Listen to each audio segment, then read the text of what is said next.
가육관 만리장성 가는 길. 한국여행사진작가협회 산들투어 실크로드 투어단이 도낭 실크로드 탐방을 떠난다. 서안, 시안을 떠나 실크로드의 첫 관문이자 길목인 천수를 거쳐 난주, 란저우를 지나 이번 행선지는 첫 번째로 만리장성 서쪽 끝에 있는 가육관으로 출발하는 것이다. 2019년도 서안 실크로드 다녀오고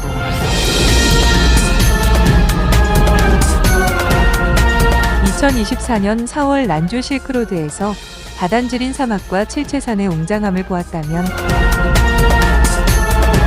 도낭 실크로드는 문화와 교통의 요지를 찾아가는 일정이다. 실크로드라는 자체가 우리가 오아시스가 있어야 도시가 생기잖아요. 그 도시를 이어주는 길이 실크로드입니다. 그래서 실크로드라면은 서안부터 시작, 서안에서 비행기를 탔죠. 여기까지 거리상 따져보면은 비행기로 2시간 정도 탔습니다. 그래서 키로수 따져보면 한 1800km 정도입니다. 근데 옛날 상인들이 낙타를 타고 이쪽으로 왔으면 2달 정도입니다. 우리 2시간, 그분들 2달입니다. 낙타를 타는데 낙타가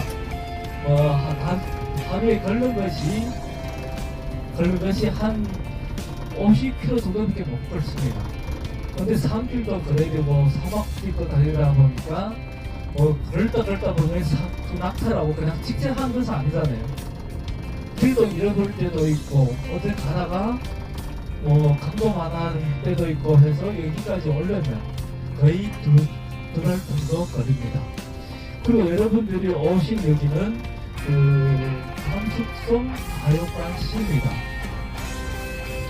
그리고 감축성이랄 때는 여러분들이 비행기 타고 얼마 안 지나면 선수시라고 있어요. 선수시라면 성서성, 성수하고 사천성, 차점에 있습니다. 선수시가. 그래서 여기까지 거리에서 얼마 되냐면은 거의 1200km 정도입니다. 감축성이라는 것이. 동쪽 끝이 천수고 서쪽 끝이 도낭입니다. 그래서 동서 거리 상으로 봤을 때는 1600km입니다. 그리고 여기 내일부터 일정을 보는데 여기가 가육관시라고 했죠. 근데 가육관시면은 밑에 현이 있어야 되고 마을도 있어야 되는데 이 동네는 중국에서 유일하게 그 밑에 현도 없고 상도 없고 마을이 없습니다. 유일하게 가육관 시대 한 개 도시입니다.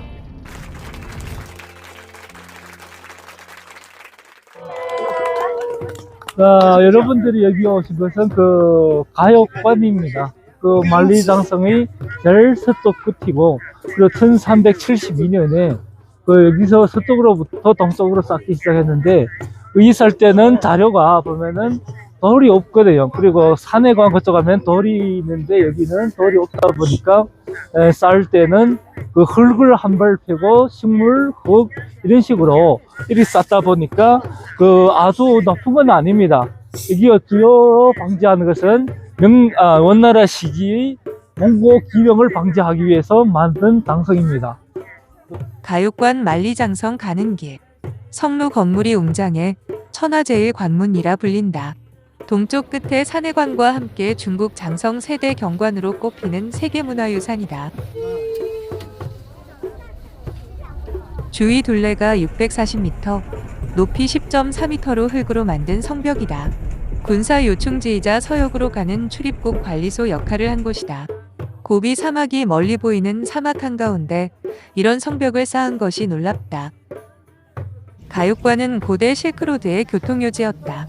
만리장성의 동쪽 끝이 바레만의 산해관이라면 가육관은 만리장성의 반대편 서쪽 끝에 자리 잡고 있다. 1372년 명나라 때 적의 동태를 살피기 위해 만든 가육관 남쪽에는 칠엔 산맥이 흰 눈을 이고 있었다. 실크로드 대상들이 지친 몸을 이끌고 남문인 광화문을 들어서며 느꼈을 목적지에 도착했다는 안도감과 성취를 상상하니 그들의 위대한 여정에 절로 경의를 표하게 됐다. 성로에 올라서면 칠엔산 만년설과 흑산의 힘찬 미용이 가욕관 장성과 더불어 천혜의 요새를 이룬다. 성루를 한 바퀴 돌면서 현장법사와 해초스님의 힘든 여정을 생각한다. 현장법사는 당나라의 고승으로 인도에서 불교를 연구하고 중국으로 돌아와 인도 여행기인 대당서역기를 저술했다. 해초스님은 통일 신라 시대의 승려로 당나라로 건너가서 불경을 공부하다가 인도를 순례하고 돌아와 왕호천축국전을 저술했다. 가육관성은 외성과 내성의 이중 구조로 되어 있다. 웅장한 성문을 통과하면 또다시 성문이 나타나는 겹겹으로 쌓인 요새이다. 외성의 동쪽 문으로 들어가서 내성을 통과하여 외성의 서쪽 문을 통해 서역으로 가는 것이다. 당시에도 동서에 두 개의 문을 열었다. 천하홍관 이라조금은 허술해 보이는 현판이 걸려있는 동문을 통해 외성으로 들어섰다. 동쪽의 광화문은 상서로운 기운이 동쪽에서 일어나 두루 비춘다는 의미이고, 서쪽의 유원문은 회유로서 서쪽의 변방까지 안정시킨다는 의미를 지니고 있다. 45도 각도의 깎아지른 명대 만리장성, 현벽장성. 현벽장성은 남쪽으로 가욕관 관성과도 맞닿아 있는 곳으로 서부의 팔달령 만리장성이라고도 불린다. 처음에는 1.5km 길이었으나 현재는 750m만 남아있다고 한다. 현벽장성을 오르는 일은 보통 어려운 일이 아니다. 멀리서 보면 아름다운 만리장성이지만 45도의 경사의 언덕을 오르려면 높은 계단과 고지로 숨이 가쁘다.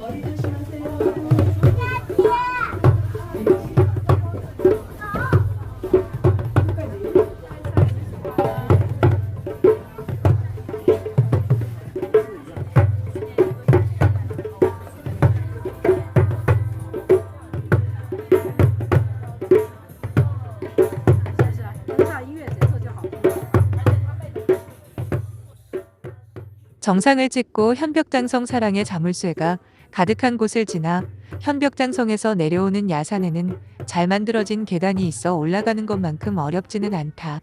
내려오는 내내 주변의 아름다움을 느끼기에 충분했다. 계단 주변은 낭떠러지로 되어 있어 내려올 때 주의하여야 한다. 만리장성의 현벽장성 화이팅! 산들 투어 실크로드 투어단이 가욕관 만리장성 투어를 마치고 둔왕으로 이동한다. 380km 긴 장거리를 버스로 이동하면서 둔왕에서 보낼 기대감으로 눈을 붙인다.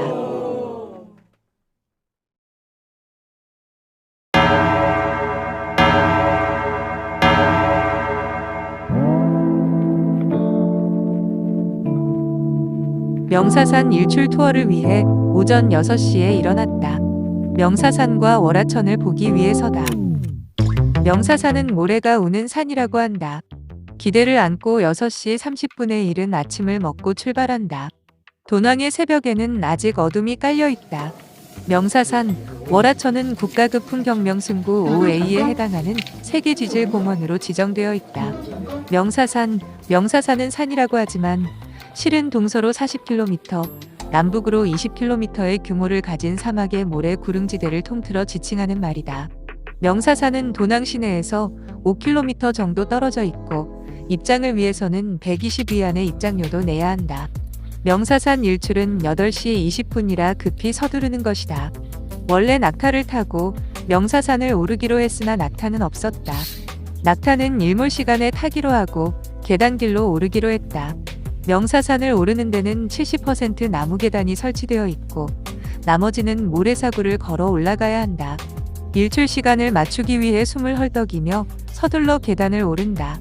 20여 분 오르면 계단이 끝나는 지점에서 잠시 휴식을 취하고는 다시 모래밭을 오른다. 명사산 능선에 올라 지평선 위로 붉은 빛이 들기 시작했다.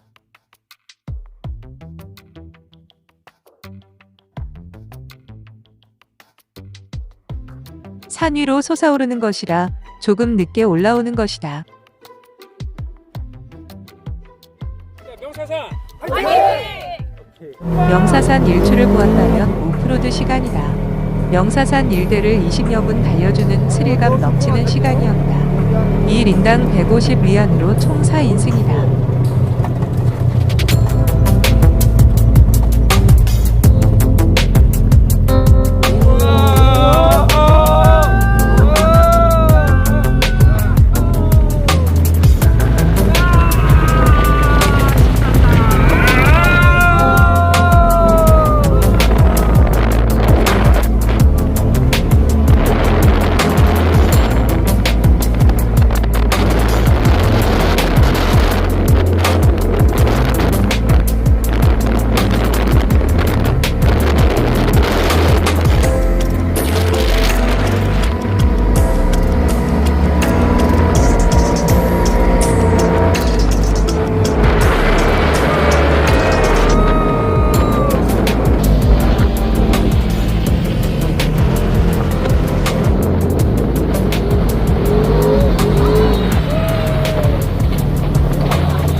명사산에서 월화천 배경으로 단체 기념사진을 찍고 월화천으로 행한다. 나무 계단길로 내려가는가 하면 모래사막을 스키 타는 기분으로 내려가곤 한다. 월화천은 모래사장을 약 10분 정도 걸어야 도착할 수 있다. 모래를 걸으면서 우리는 발사계의 필요성을 절감하게 된다. 10위안이 아깝지가 않았다. 이것이 없으면 신발에 모래가 가득했을 것이기 때문이다. 월화천으로 가는 길에는 사람이 많다. 월화천은 하늘나라에 사는 선녀 월화낭자가 흘린 눈물이 떨어져 이루어진 셈이라고 한다. 그러나 이것은 월화천을 신비화하기 위한 일종의 스토리텔링이다. 현장을 보니 이곳 오아시스가 초승달 모양을 하고 있어 월화천이라는 이름이 붙은 것 같다. 월화란 상아 모양의 달로 초승달을 의미하기 때문이다. 월화천의 물은 계속 마르지 않고 일정한 수량을 유지했는데 어느 순간부터 고갈되어 최근에는 지하수를 공급하여 수위를 유지한다고 한다. 그 이유가 뭘까? 하나는 무상이라는 불교의 진리 탓으로 돌릴 수 있다. 사람이 다니는 길이고 물길이고 변할 수밖에 없기 때문이다. 다른 하나는 명사산과 월화천을 찾는 사람이 많아지면서 주변을 개발하게 되었고 그로 인해 지하수가 고갈된 것일 수도 있다. 그러나 월화천은 여전히 환상적인 풍경이다. 파란 호수와 억새 숲이 가득하다. 그리고 월천각이 잘 어울리기 때문이다. 사막에 부는 바람이 호수의 물결을 일으키고 풀을 눕게 하며 모래 언덕의 변화를 가져온다. 그러한 움직임과 변화가 오히려 월화천이 살아있음을 생생하게 보여준다. 거기다 사시사철 사람들의 발길이 닿으니 명소가 되지 않을 수 없다. 우리는 지금 대단한 샘과 대단한 집에 와 있는 것이다. 아직 이른 아침이어서인지 월천각에 오르는 사람은 거의 없다. 주변을 살펴보니 사방에 모래 언덕이 잘 조망된다. 그리고 이곳이 명사산에 둘러싸여 있어서인지 모래바람이 거의 없는 편이다. 산은 못으로 인해 더욱 우뚝하고 못은 산으로 인해 더욱 아름답다. 산과 못이 어우러진 명사산과 월화천은 사막이 빚어낸 예술이다. 이렇게 명사산 월화천에서 4시간을 보내고 출입관리소를 나온다. 오후에는 반대쪽 명사산을 낙타타고 일몰을 준비하기로 하는 것이다. 산들 투어 낙타를 타고 사막을 지나가는 체험을 한다.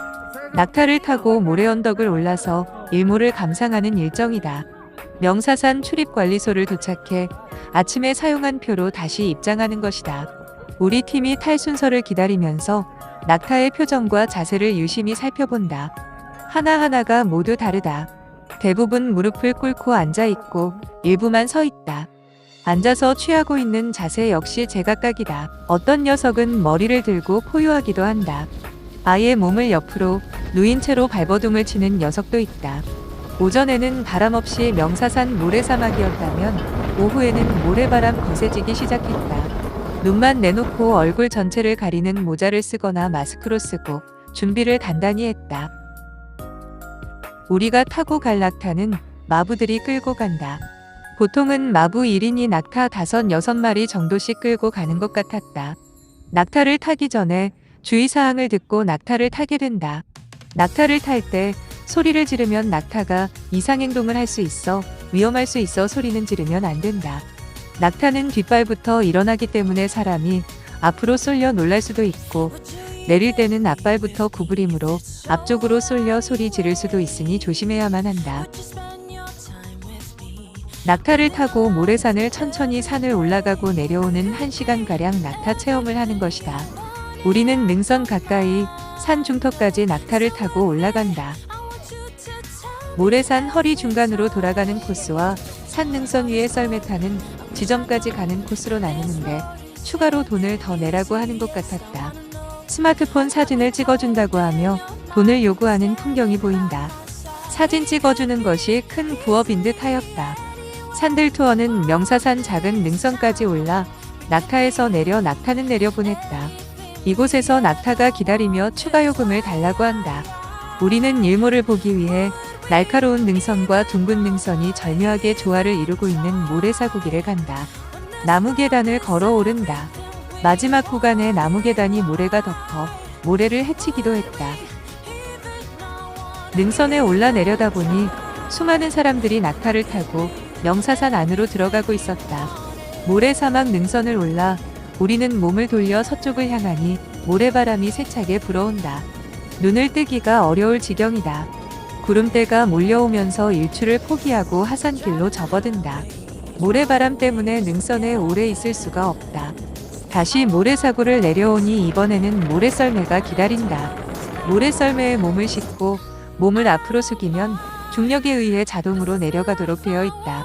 우리 일행 중 권대수 선생이 먼저 모범을 보인다. 아주 여유 있고 재미있어 보인다. 명사산에서의 모래썰매는 또 하나의 추억이었다.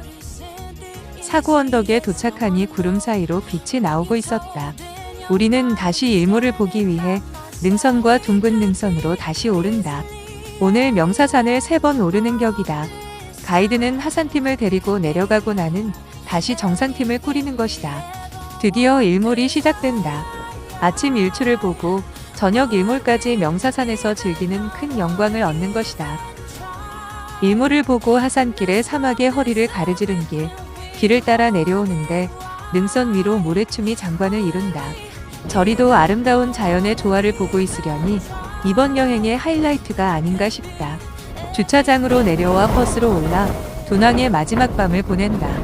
어젯밤 야시장에서 실크 옷까지 사고 양꼬치 먹던 생각이 난다. 어느덧 추억의 시간으로 되돌리는 것이다. 오는 명사산을 3번 오르내림이 2만 보를 훌쩍 넘기는 강행군을 하였다며 모두 숙소로 들어간다. 모래가 몸의 구멍을 찾아 파고들었다. 호텔에 돌아와 확인한 사실이지만 귀와 코, 젖꼭지와 배꼽에까지 모래가 들어가 있다. 그렇게나 가는 모래가 몸의 구석구석까지 침투한 것이다. 내일 도낭 실크로드 마지막 구간이 맞고 올 막고구를 준비하며 깊은 밤을 보낸다.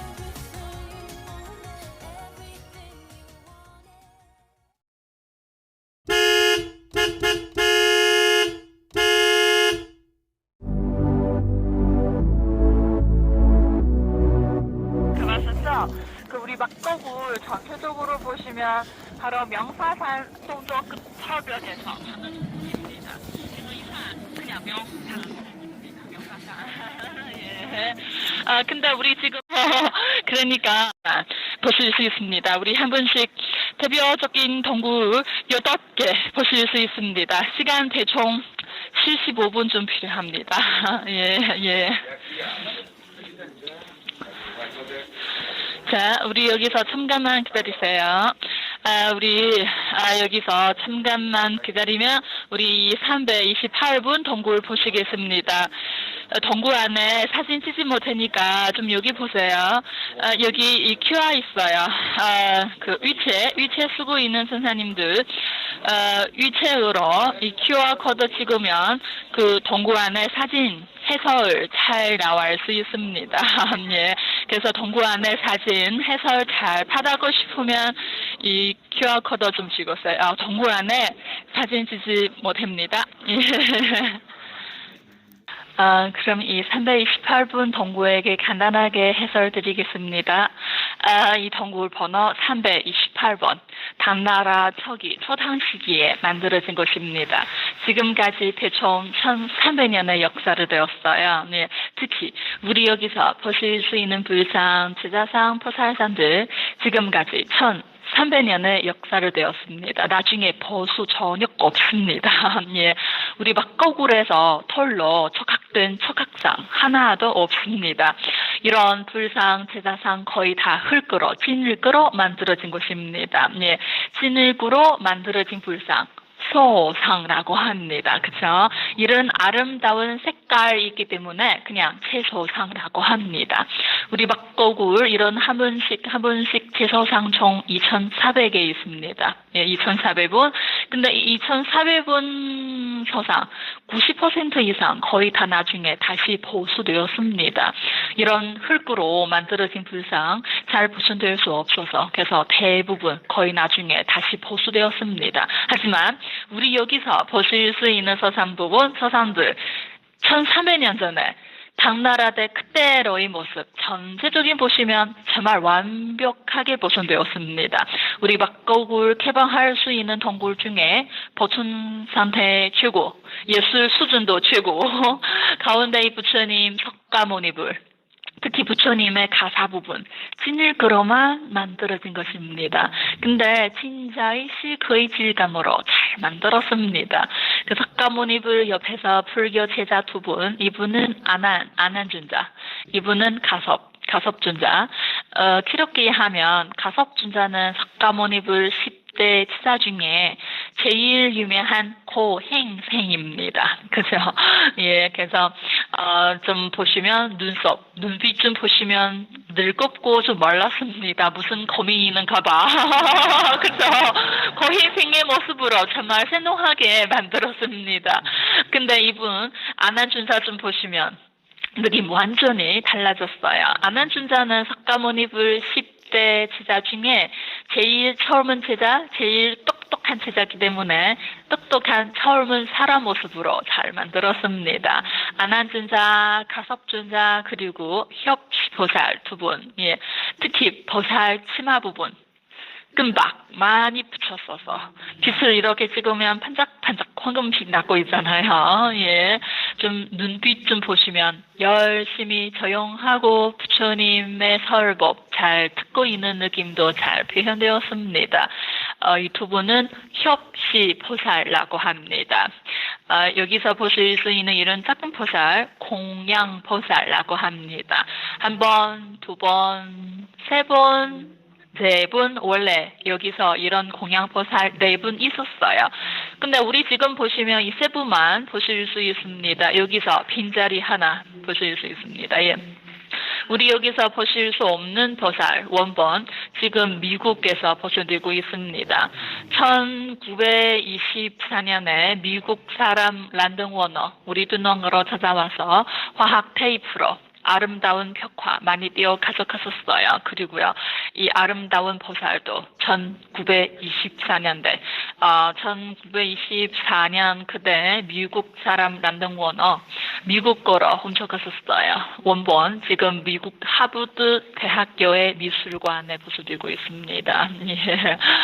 우리 여기서 보실 수 있는 서상들 당나라 될 것입니다. 뿐만 아니라 좀 여기 보시면 우리 여기서 보실 수 있는 아름다운 벽화, 색깔 부분, 지금까지도 1300년의 역사를 되었습니다. 예, 예, 가운데 부처님 석가모니불 설법하고 있고, 여러 제자들 여러 보사들 풀법 잘 듣고 있는 모습. 여기서 설법도 잘 그려져 있습니다. 근데 자세히 보시면 여기 보살 관 부분, 복장 양식 부분 보시면 정말 화려한 느낌 잘 나왔어요.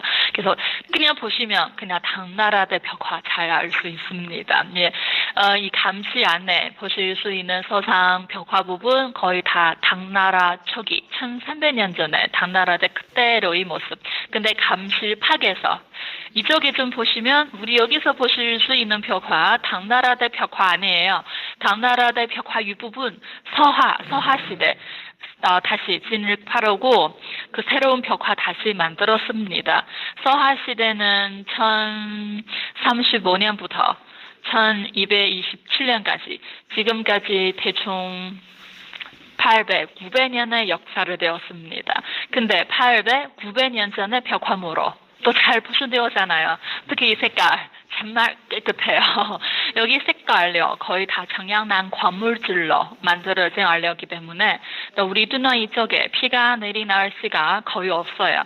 이런 메마른 날씨가 덕분에 그 900년 전의 벽화, 1300년 전의 벽화도 잘 보존되었습니다. 그래서 윗부분 보시면 아름다운 장시문이 많이 그려져 있어요. 여기 연곡 문양. 그래서 윗부분 보시면 춘장 가운데 금강초 2개 교각으로 그려져 있습니다. 예.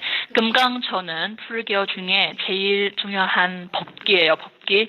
여기서 나오는 뜻이 이 동굴 지금 지키하고 있고 이 동굴 보호하고 있는 뜻입니다. 예. 자, 여기 이 900년 전의 아름다운 벽화랑 1300년 전에 당나라 초기의 아름다운 서산들 이렇게 간단하게 보시면 우리 계속 담굴러 갑시다. 35분.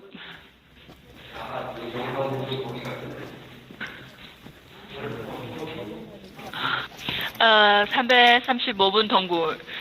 자, 우리 전체로 문 윗부분 여기 좀 보시면 글씨 조금 보실 수 있잖아요. 이 글씨 지금까지 1300년의 역사를 되었습니다. 여기 이 글자 큰 거로 이 동굴 686년에 만들어진 동굴입니다. 예, 이런 기록된 동굴 표준굴라고 합니다. 이런 표준굴 스타일 큰 거로 다른 동굴 만들어진 연대 잘 추측될 수 있습니다. 그래서 이런 글씨 기록된 동굴 전문가들에게 정말 중요한 동굴입니다. 이런 글씨 큰 거로 우리 여기서 보실 수 있는 벽화 부분 지금까지 1300년의 역사를 되었습니다. 하지만 우리 여기 좀 보시면 여기 서상 부분, 제서상 부분 당나라대 것 아닙니다. 지난 동굴 중에 당나라대 서상 잘 보셨잖아요. 근데 우리 여기서 보실 수 있는 서상들 거의 다 100년 전에 청나라 말기에 다시 보수되었습니다. 예, 비교적인 보시면 당나라대 예술 수준 더 높았잖아요. 예, 여기 서상 다시 보수되었지만 근데 벽화 부분 당나라대 것입니다. 지금까지 1300년의 역사를 되었습니다. 지금 우리 중국에서 남주대학교, 북경대학교 거의 다 그 둔황학 그런 전공이 있어요. 그 세계에서 둔황학 전문적인 연구하고 있는 학자들도 좀 많이 있습니다. 한국 학자도 있어요. 예. 그러니까 이 17번 동굴 그 세계 학자들에게 정말 중요한 동굴입니다. 내용 좀 정말 풍부해요. 그 해처 스님 쓰는 해처와 전 추국전 바로 27번 동굴 안에 발견되는 것입니다. 예. 기록기에 하면 27번 동굴 당나라 말기 그 만탕 시기에서 홍변이란 스님 잘 기념하기 위해 만들어진 기념당이었습니다. 근데 나중에 언제 누가 어떠한 이유로 이런 많은 문서들 27번 동굴 안에 넣었을까 그 이유 지금까지도 잘 확인하지 못해졌어요. 근데 잘 확인할 수 있는 곳은 5만 군데 진위하면서 27번 동굴 안에 넣은 후에 그 동굴 문 부분 그냥 다시 막혔어요. 풍했습니다. 이 산은 명사산입니다. 명사산. 우리 막거굴 역사에서 그 명나라대 역사 없습니다. 근데 그 여기 관리자 없을 때 대부분 1층 동굴, 1층 석굴 앞에서 거의 다 모래 많이 쌓였어요.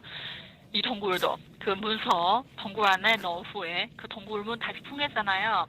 그 다음에는 관리자 없을 때 그 동굴 앞에서 모래 많이 쌓였어요. 그래서 장경동 바로 비밀되고 아는 사람 좀 없어졌어요.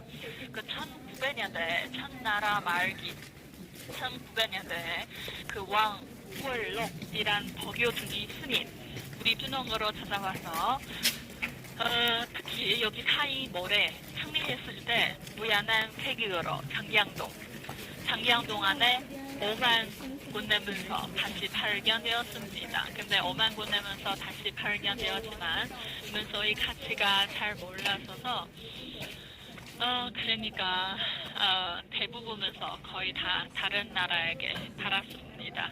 장경동 안에 발견된 문서 5만 군, 우리 중국에서 나머지 문서 8,000군. 대부분 문서 거의 다 다른 11 나라에서 분복되었습니다.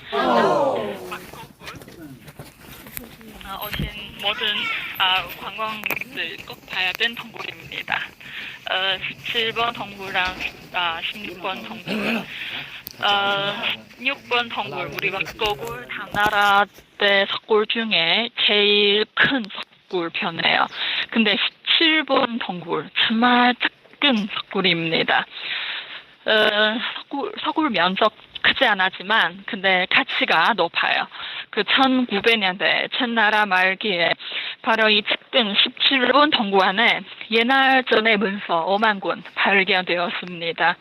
그 4세기부터 11세기까지 그 기간의 문서 거의 다 있고 내용 정말 풍부해요. 뭐 점원 지리, 미술, 의학 등등 내용 거의 다 있고, 근데 90% 이상이 문서 거의 다 풀경이에요.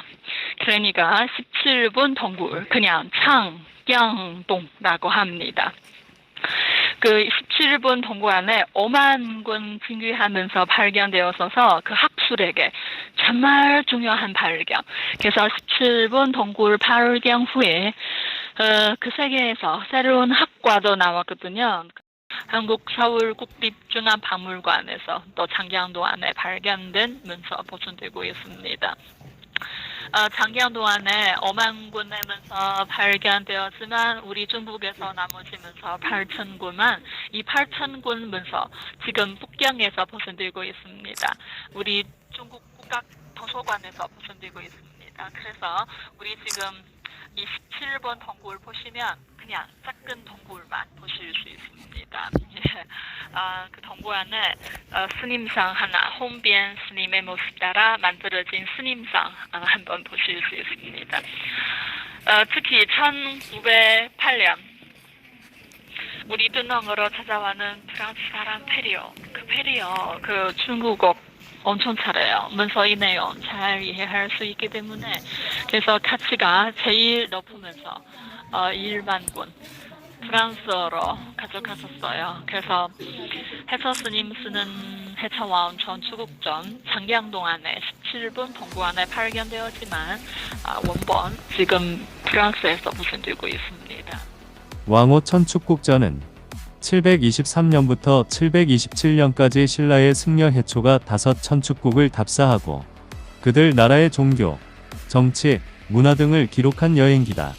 인도뿐만 아니라 중앙아시아 지역과 다른 남아시아 지역, 그리고 보통 중동으로 분류되는 페르시아, 이란까지 여행하였다.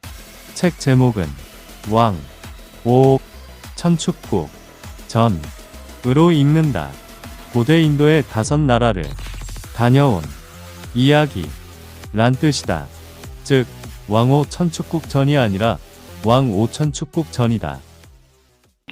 예, 저쪽에 보실 수 있는 작은 동굴 바로 17번 장경동입니다. 장경동 발견된 시간 1900년대. 예. 그래서 장경동 발견 후에 이 작은 동굴 잘 보호하기 위해 1906년에서 이 나무 지붕 만들었습니다. 파괴에서 보시면 3층이기 때문에 3층루라고 합니다. 1906년에 만들어지고 있습니다. 여기 17번 우리 막거굴 제일 유명한 석굴 장경동입니다. 이 동굴 안에 진위하면서 5만 권 발견되었습니다. 정말 유감스러우니 우리 지금 이 동굴 앞에서 계시면 문서 한 권도 보실 수 없어졌어요.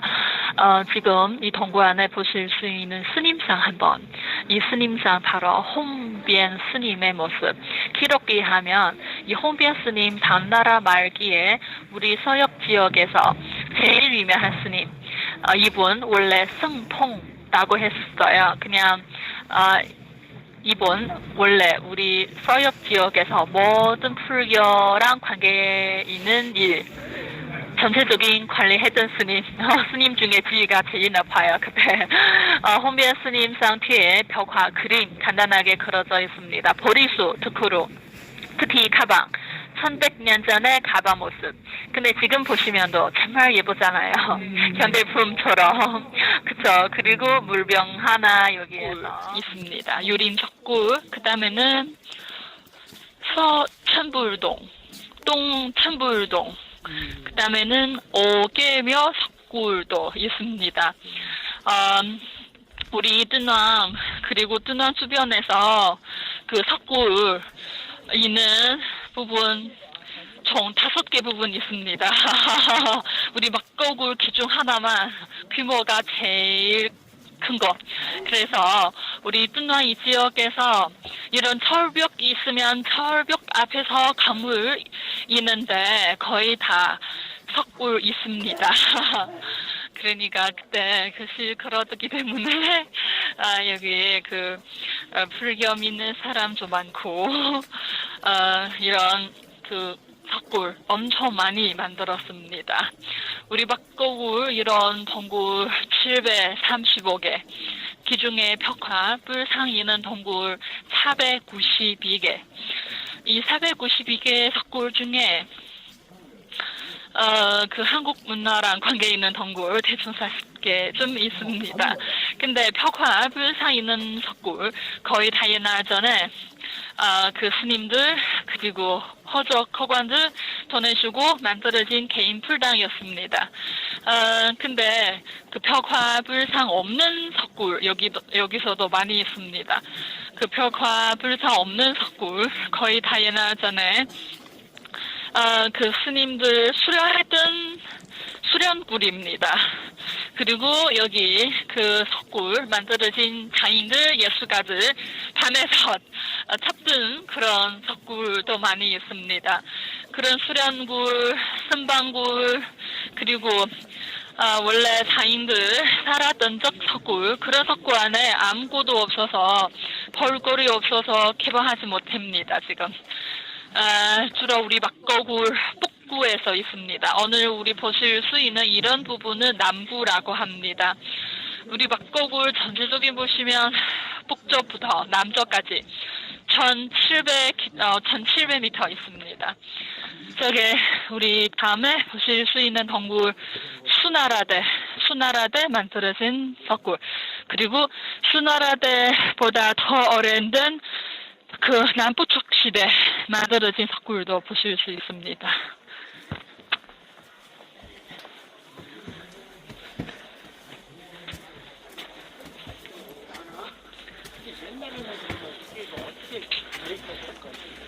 원래 거의 처음에 여기서 거의 다 나무 지붕, 나무문, 나무길 있었어요. 맞습니다. 여기처럼 다 있었어요. 근데 나무로 만들어진 이런 외관 부분, 긴 세월 흐르기 때문에 전쟁기 때문에 거의 다 훼손되었습니다. 풍화되었습니다. 그 다음에는 지금까지 보존된 이런 나무 지붕 5개만 있습니다. 5개. 이거는 기준 하나. 여기 보실 수 있는 이 나무 지붕 창문랑 문 부분 나중에 다시 만들어진 것입니다. 나머지 부분 다 송나라대 곳입니다. 송나라대.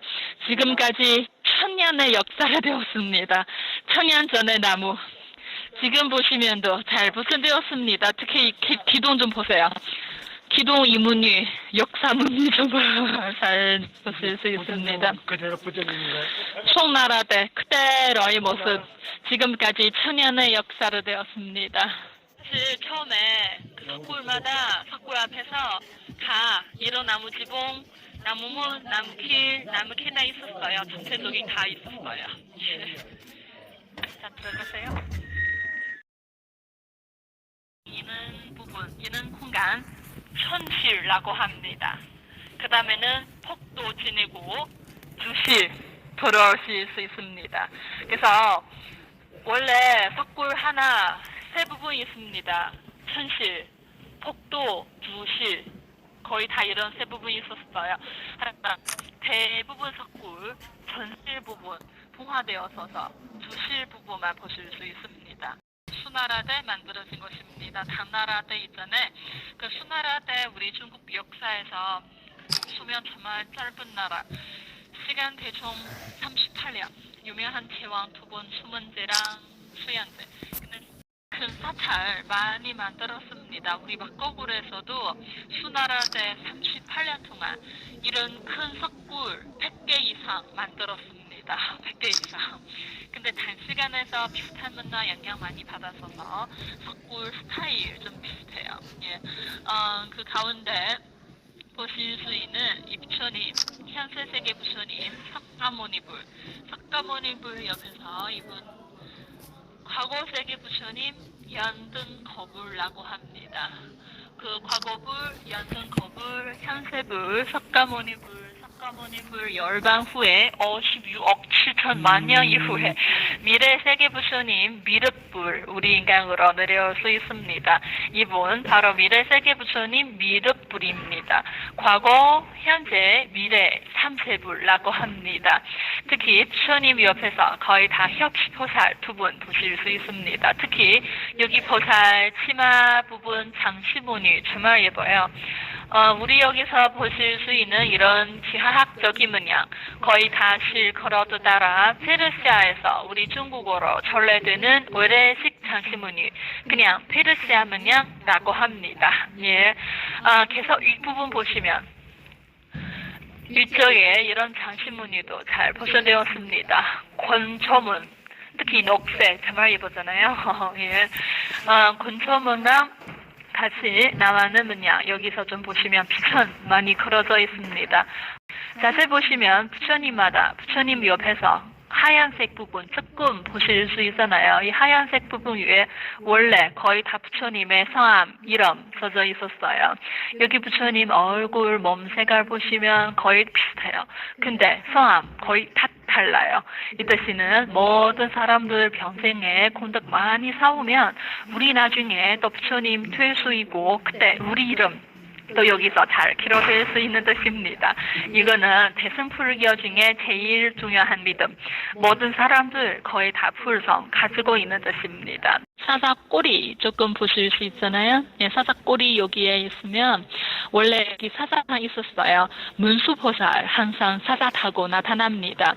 원래 여기서 큰 문수보살상 있었어요. 근데 뒤에 문물 잘 보호하기 위해 지금 하지 못해줬어요. 자, 그래서 이 부분 보시면 여기 그림으로 배들보 석가래 잘 그려져 있습니다. 우리 중국 거대 지배 모습입니다. 예, 이런 외래식 서구 양식랑 우리 중국식의 지배 모습 서로 결합된 나왔습니다. 특히 여기 색깔 지금까지도 1400년의 역사로 되었습니다. 또 북주 시대 그대로의 색깔. 특히 여기 좀 보시면 아름다운 장시무늬 연곡 많이 그려져 있습니다. 그리고 사슴 여기 잘 보실 수 있을까요? 여기에요. 사슴 잘 그려져 있고 비천 여기 잘 그려져 있고 그리고 여기 공자도 잘 그려져 있습니다. 특히 여기 파란색 공자도 잘 그려져 있습니다. 특히 우리 여기서 보실 수 있는 파란색 부분 라피스 라줄리 청금석으로 만들어진 알력 1400년 전에 파란색 근데 지금 보시면 정말 예쁘잖아요. 황금보다 그때 황금보다 더 비슷한 알력으로 여기서 많이 사용되었습니다. 그래서 1400년 전의 그림 정말 깨끗해요. 어제의 그림처럼 그런 느낌 정말 있습니다. 그래서 여기 정말 초기 동굴이기 때문에 그래서 외래 문화 영향 많이 받았어서 완전히 인도 스타일, 서역 스타일로 나왔습니다. 1961년에 바로 우리 중국 전국 종려 문물 보호 지역으로 지정되었습니다. 그러니까 문화 폐허면 전에 바로 잘 보호되었어서 문화 혐오인데 여기 훼손 전혀 없습니다. 우리 우리 뜨나 이쪽에 그 불교 옛날 전에 불교 믿는 사람들 좀 엄청 많이 있습니다. 큰 사찰 원래 여기서 이쪽에 뜨나 이 지역에서 많이 있었어요. 근데 훼손 거의 다 심해서서 문화 혐오인데 거대 사찰 하나도 없어졌어요. 근데 우리 막거굴 전체적인 보시면 잘 보존되었습니다. 가까이 길이에서 보시면 아마 7층만 보실 수 있습니다. 더 이쪽에 더 2층 있어요. 예. 이 안에 우리 막거굴 제일 큰 불상 보실 수 있습니다. 자 이쪽으로 가십시오. 우리 지금 96번 동굴 보시겠습니다. 이 부처님상 미래세계 부처님 미륵불 높이가 35.5m. 미래세계 부처님 미륵불 잘 보실 수 있습니다. 당나라 초창시기에서 만들어진 곳입니다. 695년에 만들어진 석굴. 지금까지 대충 1300년의 역사로 되었습니다. 있습니다. 안에 그 미래 세계 부처님 미륵불 한번 보실 수 있습니다. 이 석굴 안에 벽화 없어요. 그냥 부처님상 하나만 보실 수 있습니다. 전 세계에서 제3번째 금불상, 제일 큰 불상 어디에 있는지 아마 잘 보셨어요? 사천상이 낙산대불 71m. 두 번째 금불상, 세 번째 금불상 원래 아프가니스탄의 바미양 석구 안에 있었어요. 근데 정말 아쉬워요. 훼손되었어서 지금 두 번째 금불산도 우리 중국 사천성이 용향 석학대불. 그 금불산 높이가 36.7m. 이 금불산 35.5m. 그 우리 bakkogur 제일 금불산. 이 금불산도 흙으로 찐흙으로 만들어진 곳입니다. 예, 찐흙으로 만들어진 금불산 중에 세계에서 제일 큰 거. 예. 근데 흙으로 만들어진 곳입니다. 잘 보존될 수 없어서. 그래서 당나라도 지금까지도 5번 다시 보수되었습니다. 한국여행사진작가협회 소속의 산들투어 실크로드 투어단이 두낭 실크로드 4박 5일을 마무리한다. 해초의 발자취를 따라가는 실크로드 12,000km 산만리. 2025년 4월 12일 우르무치 실크로드를 준비한다. 우르무치 투르판 천산천지 쿠차로 이어져 중앙아시아로 넘어가는 우르무치 실크로드에서 다시 만나기로 하고 두낭 여행을 마무리한다. 시청해주셔서 감사합니다. 다음 카페 산들투어였습니다.